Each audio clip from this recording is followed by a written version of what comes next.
মালয়েশিয়াতে যারা আছেন তারাই তো বাংলাদেশে ফিরে আসতে যাচ্ছেন। এখন আবার নতুন করে লোক নিচ্ছে মালয়েশিয়া। মালয়েশিয়াতে যারা প্লান্টেশন কিংবা পাম বাগানের কাজে আসতে যাচ্ছেন তারা একটু ভেবেচিন্তে আসবেন।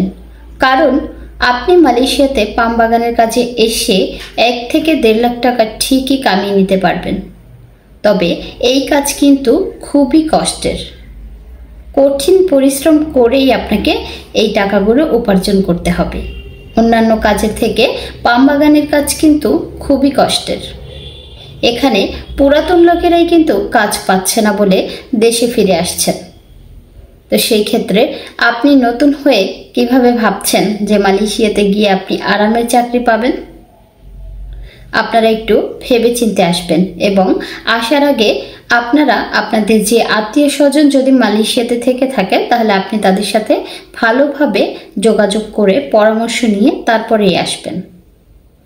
আপনারা এসে কিন্তু অনেকেই চিন্তা করেন যে পালিয়ে যাবেন। এই ধরনের চিন্তা ভাবনা যারা করছেন তারা ভুল করছেন, আর যারা এই কাজটি করে ফেলেছেন তারা তো মহাবিপদে পড়েছেন। কারণ যারা অন্য কোথাও পালিয়ে গেছেন তারা তো অবৈধ হয়ে গেছেন, আর অবৈধদের জন্য মালয়েশিয়াতে কোনো জায়গা নেই, এটা তো সকলেই জানেন।